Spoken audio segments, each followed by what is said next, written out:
So, welcome to Hobbiton, and this is a map that I haven't played in a long time, so it was pretty neat to come back into it. And I said that I would be playing as Canned in the next battle, and so I am, laying siege to the Shire with a Haradrim army as well in tow.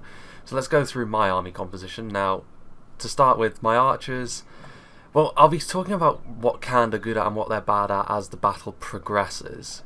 So we'll go through the army compositions and then we'll go through like the battle itself, and as that's happening I'll tell you my opinion on Canned and how they should be played. Now, it is worth mentioning that in a sort of semi-siege like this, I gave the attackers a little bit more money, but not much. We only have a 5,000 florin advantage in this situation, as opposed to normally it would be something like 10,000. But yeah, so we're going to have to be aggressive because of the defensive position, of course. Now, I have 4 units of Nerniag infantry. Now, they may say infantry, but they are archers. They're essentially archers, which are half decent in melee. The best archers Canned can field. I also have 4 units of Nurad footmen. This is pretty much the best mainline infantry unit Canned can field. Most of their infantry is not particularly fantastic, but the Nurad footmen are pretty good. I also have 4 units of the nomadic warriors on either side. Again, these guys are kind of worse, but they do at least give my army a bit of numbers, bit more of a rounded feel to them. I've got 1 unit of Haru's heavy infantry because I had enough money left over to buy them. I have 1 unit of Brotherhood of the Axe. I also have a unit of Brotherhood of the Sword. The Brotherhood units look so cool. I really like the way they look. I also have 2 units of Veriag warriors. These guys are two-handers, so again, pretty good on the attack. My Cav force, I have a unit of Nerniag cataphracts. This is where my general is. I have a unit of Wind Riders to back them up, so again, it's kind of, Canned's cavalry is pretty good cav to cav fighting. And then back here I have a unit of Brotherhood of the Bow, one of the best, if not the best, horse archer in the game at the moment. So let's have a look at my allies' army with Harad. Now, quite a lot of Haradrim spearmen, quite a lot of Southron warband. You know, a lot of, they're not garbage, but they will at least just be there for numbers, or at least the Southron warband. The Haradrim spear is not particularly great. Trollmen of Harad, very good if they can be used correctly. Several units of Serpent Guard, so the Serpent Guard and the Trollmen combination should work out very well. Muhad Tribesmen, Muhad Beastmasters as well. Hashari Shadows, Southron Archers, pretty standard Harad army to be honest. You've got some Serpent Guard and some Serpent Bodyguards, so again, he's got a pretty good Cav force as well, at least when it comes to fighting other Cav, but of course we are fighting against an army that is technically defending in a siege, so it's going to be interesting. We have an Arnorian army, and he's certainly gone for a more quality infantry and archer focus, because he didn't bring any cav, I don't think. So he has Arthur Dane men-at-arms, Dunedain troll slayers, Arnorian heavy archers, Arnor gate guards, probably the best pike unit in the game, considering they're so tough to kill. Some Arnor pikemen as well. He's got a very nice defensive position up on this hill. They have the Dunedain troll slayers. He's got 2 units of troll slayers? Man, okay, so he's got 2 units of troll slayers. He's also got some dismounted Dunedain Knights, dismounted Arthur Dane Knights. His army is smaller, he hasn't got a full stack, I know that. He's also got some units that are hidden. I believe his Dunedain Bodyguard are in there somewhere as well. So if we move over to the Gondorians, we have a catapult. Good choice, there's a nice, at least on my approach, there's a very open area that I have to cross, so it's a good idea to have them. There's the Dunedain Bodyguard, so some Arnorians are over here. Some Pinnith Gelin cavalry and a General's Bodyguard, so that's their cav force. And then we have some Veterans of Osgiliath, again, pretty good archers, not easy to kill in melee either. Several units of Spearmen as a front line, so that's pretty good because it will at least deter frontal cav charges. And then we've got some Lasarnak nobles, so without further ado, let's start the battle. Now, of course, here, what I will say about Canned is you cannot be passive with them in basically any situation. Even in very open field battles where they excel, you cannot be passive, because if you do, then you're just playing into the enemy's hands. You have to be fast, you have to be aggressive, particularly in this situation where the enemy has got the ranged advantage and has got the defensive advantage, but we have the money advantage. We need to make that count pretty quickly, especially considering that Canned, they have a lot of units that are pretty good against armour. The Nurad footmen, their attack is low, overall attack, but they are effective against armour, so stuff like the Gondor spearmen, they should trade pretty efficiently with. Canned, of course, are all about the cavalry. Now, we did set a cav limit, obviously. This is a siege battle, technically. I'm taking some some catapult fire. But my cav should still be superior to the Gondorian cavalry. Now, he may have 2 units of Pinnith Gelin cavalry, but, they're much more about the shock. whereas my Wind Riders and my Cataphracts, very good in cav-to-cav fighting, and if I can get my Brotherhood of the Bow in, they are also effective against armour, so if I can make them shoot the enemy cav in such a way, we should be able to clean that up fairly quickly. And I really need to get the cav advantage so I can start firing, well, I can start getting the archer advantage. I need to be able to charge in and start disrupting these veterans as I approach, because the Gondorian defence is a pretty good position here that I'm going to have to try and take out. Meanwhile, if we look over here, the battle has already been met between several of the Haradrim units, and he has essentially sent up all of his spears, and he's sent up his Muhard Beastmasters in a frontal charge onto the pikes. Not a great situation to be in, I must be honest. I should say as well that the players, myself obviously playing Khand, Creed playing Arnor, Dwayling playing Gondor, and Beastboy 420 playing Harad. This is not the sort of thing you want to be doing really, blobbing up like this, because you're not really getting a lot of width on your attack, and here we can see a gap opening up that you could charge in through. And also a lot of his army is still a bit far back. If I were him, I would definitely be charging up. Like all of these units back here are just taking fire, and Harad are not a faction you want to be passive with either. They're certainly one you want to be aggressive with, especially against Arnor when they're in this sort of situation, because their archers are going to shred through most of your units. There's not a lot of armour in Harad's roster, and so doing this, especially when you want to put the pressure on all angles. If you're attacking, if you don't feel comfortable with attacking, you should let your ally know, because I'm going for a full attack over here, and of course my line is now meeting the Gondor spears. I'm over here. My nomadic warriors are sort of giving myself some width. I don't expect them to beat the Gondor spears, but I will at least make it so that I can't be flanked. If we look over here as well, my Nurad footmen are getting up close and personal with the Gondor spears. I do like the look of the Nurad footmen as well, quite a Mongol looking unit. They have some large spears as well. This is a situation in which I should be trading pretty efficiently with the Gondor spears. It will be quite slow going because their base attack is still quite low, but their defence is very, very good. If you're going to go for a canned infantry corps, then I would say the Nurad footmen are really the only choice, because a lot of the others, like the Haruz heavy infantry, is not bad, but the nomadic warriors and the nomadic axemen are just a little bit fragile. And over here, one of my nomadic warriors did get charged by the enemy cav, but my cav is now in here. And the Pinnith Gelin cavalry is already wavering in the face of my superior cavalry. And if we have a look here, the Cataphracts are really cool. This is my most defensive unit. Well, I could have used Brotherhood of the Lance or Windblades, but I figured they would be too much of a target, so I decided to bring in these. Now, my Brotherhood of the Bow got a little bit too close for comfort, so I'm trying to get them to shoot the enemy general's bodyguard, because if I can clear up his general, then I should have Gondor on the ropes, because his front line, while it will last quite a long time, it will eventually fall by the wayside to my Nurad footman. This is exactly the sort of foe, a heavily armoured, low damage foe that they love to fight, because they will attrition them to death. But it is still a pretty... The archers, Gondor certainly has the advantage in terms of archers, but my archers won't, they won't give way too easily, because they are the best archers I can muster. I also flanked around with my Veriag warriors into the sides of these Lasarnak nobles and spearmen. This is going to be a bit of a mutually assured destruction situation over here, because the Veriag warriors won't be able to beat Lasarnak nobles, but all the units over here will be pretty damaged. There's more Lasarnak nobles back there. So if we go back over to the Haradrim front, see how they're getting on. Now over here we still have this giant blob of spears, which aren't really going to get anywhere, because of course Haradrim spearmen not really...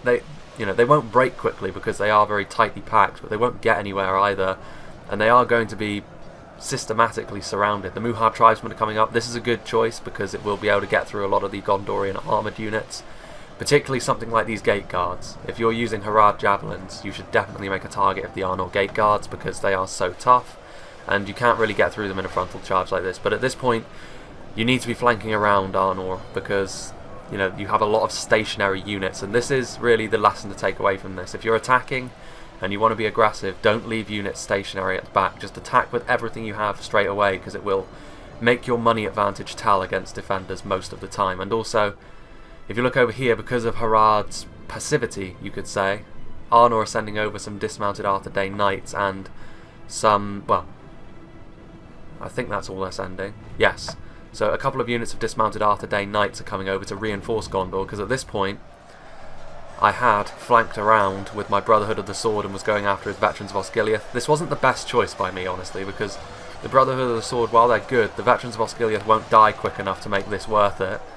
My Brotherhood of the Axe were also shredded by archers, so again, good choice of target there, but ultimately this part of the line for Gondor is starting to crumble.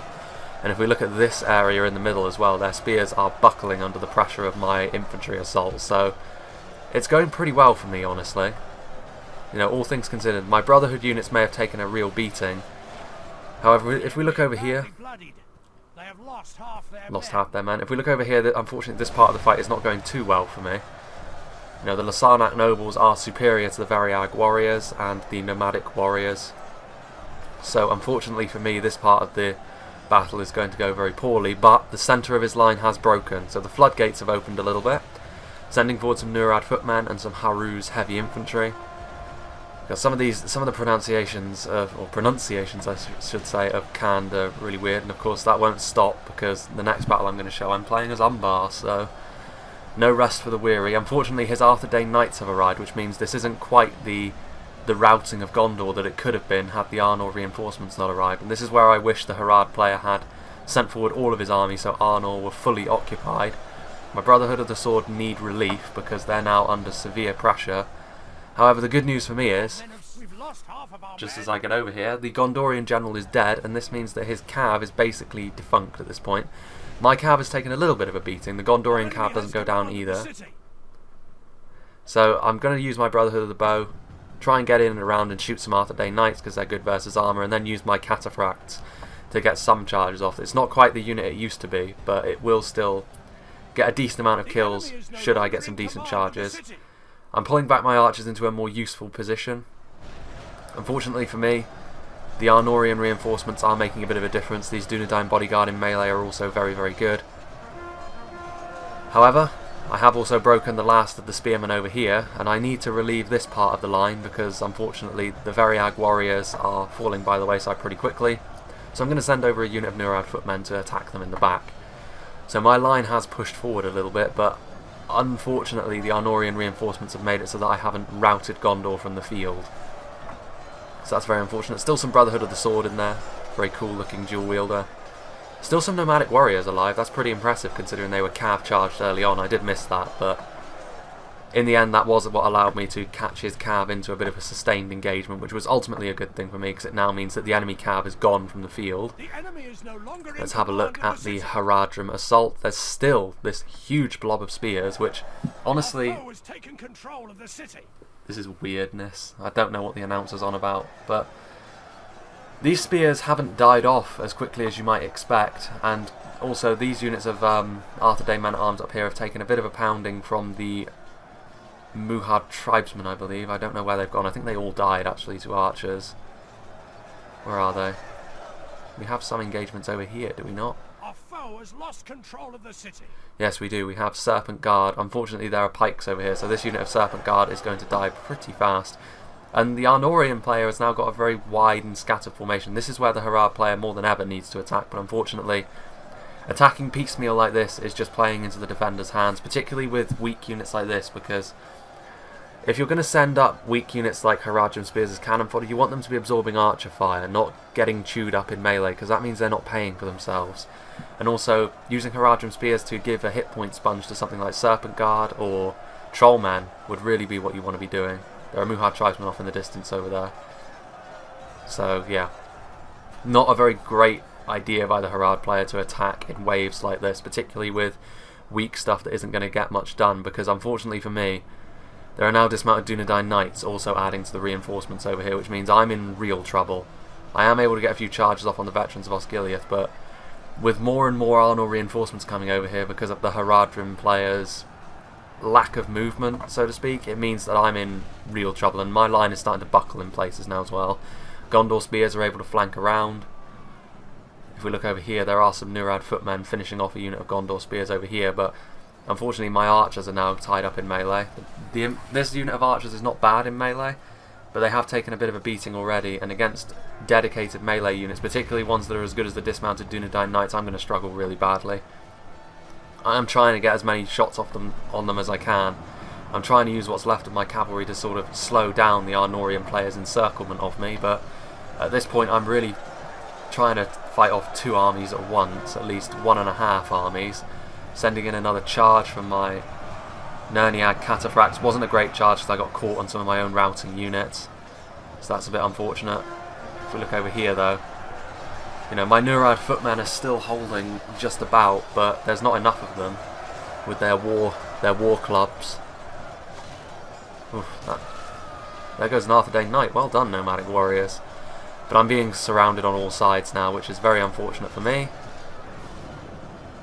My archers are now also in melee against Dunedain bodyguards, so this really is my army starting to fall apart because I simply don't have enough.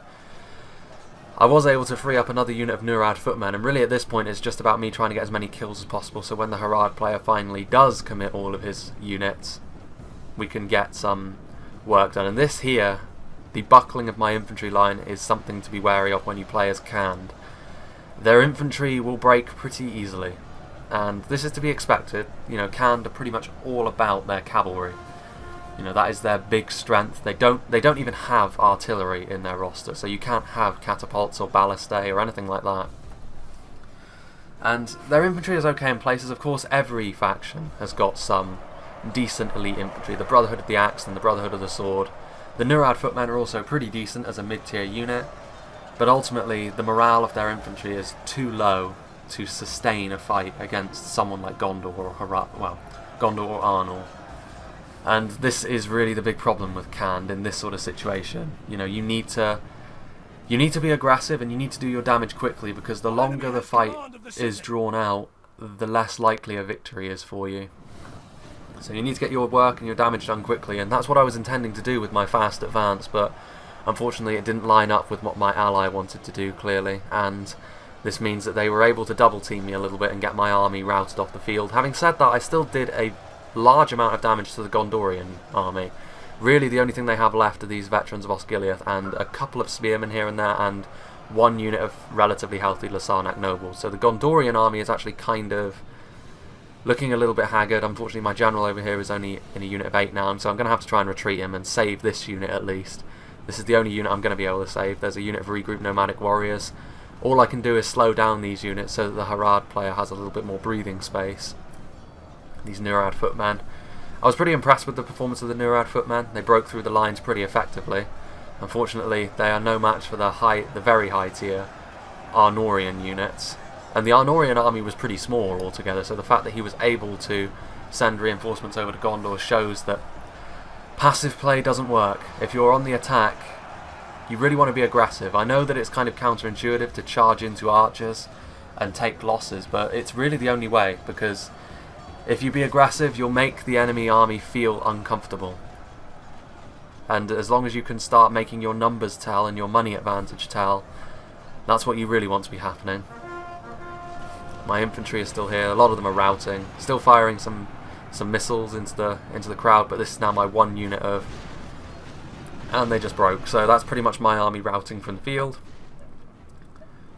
You know, personally, my playstyle doesn't suit Canned all that well, mainly because I like a good solid, like, you know, Canned are very micro intensive with their cav, which is okay, but in this sort of situation where cav isn't really the thing you want, like, cav can be very useful on Hobbiton because it is kind of open, but it's still a situation in which cracking through enemy defences with cav is a little bit more difficult on this map. And personally, for me, I prefer a little bit more of a solid infantry corps than Canned are able to offer. And also I feel like a lot of their units aren't damaging enough in melee other than their Brotherhood units to really make the aggression worth it. Harad are now making a few more moves, but these Muhad tribesmen are being very easily cleaned up by these dismounted Dunedain knights. Again, very tough infantry unit to break down. The Arnorian player still has a ton of elite infantry, so it's going to be very difficult for the Harad player to break through this now that a lot of his units are in serious trouble. It's really a case of leaving it too late. If we look over here, there are some archer fire going into these Arthedain men-at-arms.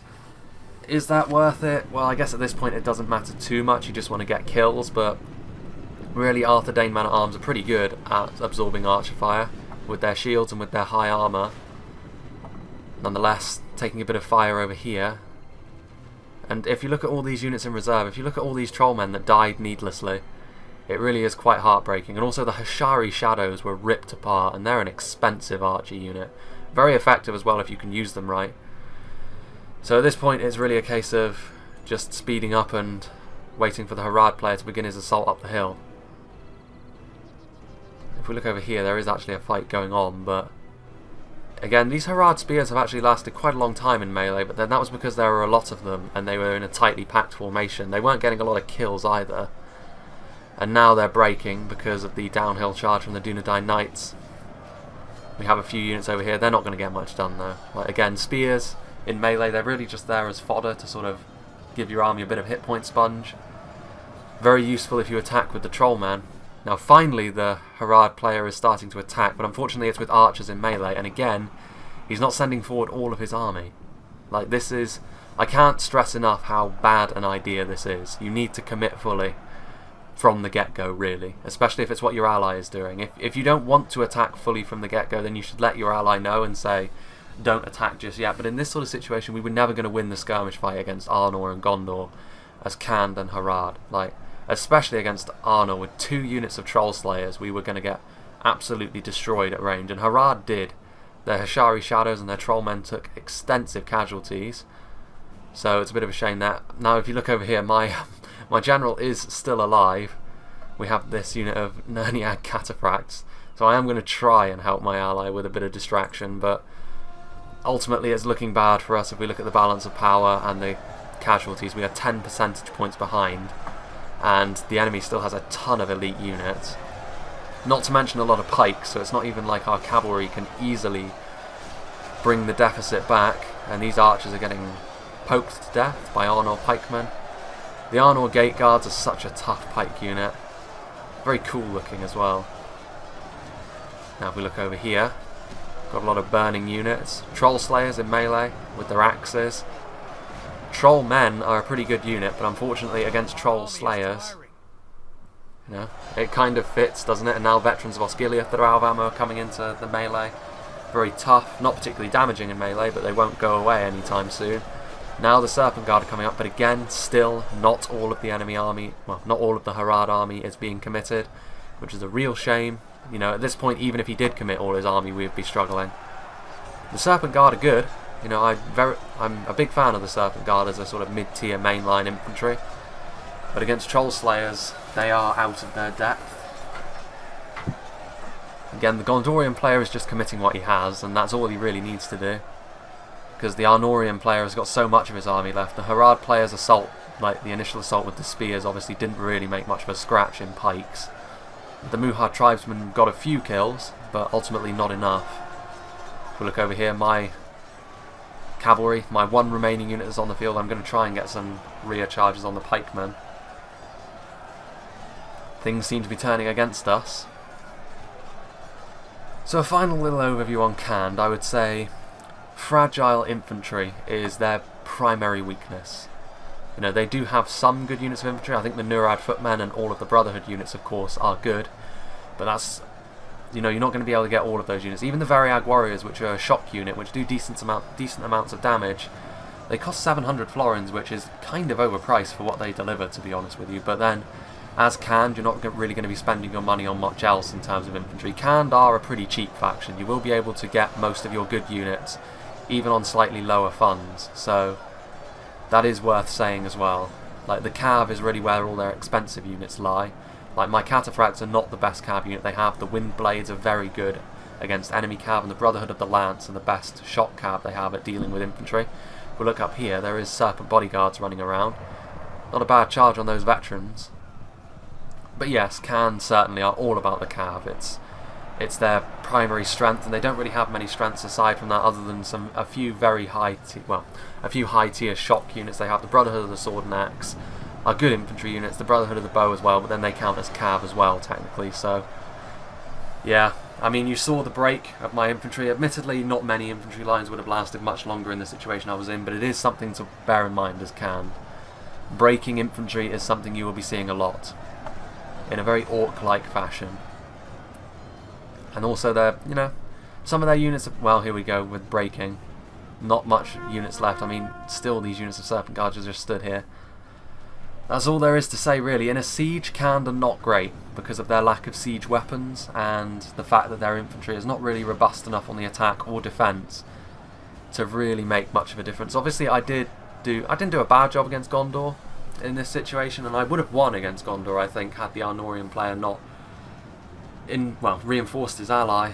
But ultimately, you know, the Arnorian player deserves a lot of credit, actually, because seeing that the Harad player wasn't committing all of his forces and then reinforcing his ailing ally, a lot of players wouldn't do that. A lot of players would just focus on defending their line and, you know, worry about the enemy player later. But the Arnorian did help his ally, and in the end this is what turned the battle very much in the defenders' favour, because it allowed them to pretty effectively deal with my army, even as I broke through the first line of Gondor's spears and was starting to attack his archers. When the Arnorian arrived, I didn't really have enough left to deal with the very elite units that he sent my way, the Dunedain Knights in particular, dismounted Dunedain Knights. I had nothing to deal with them, really. All of my effective against army units were pretty weak at that point. So a lot of credit goes to the Arnor player. He played very well in this situation, and the Gondorian player, he did okay as well. I think, you know, he did all that he could. I mean, the initial assault, he perhaps could have done a little better with his cav, and that could have tilted the scale a little bit more in his favour, but even so, the Harad player, you know, this would be a lesson to him in terms of attacking. You need to be aggressive.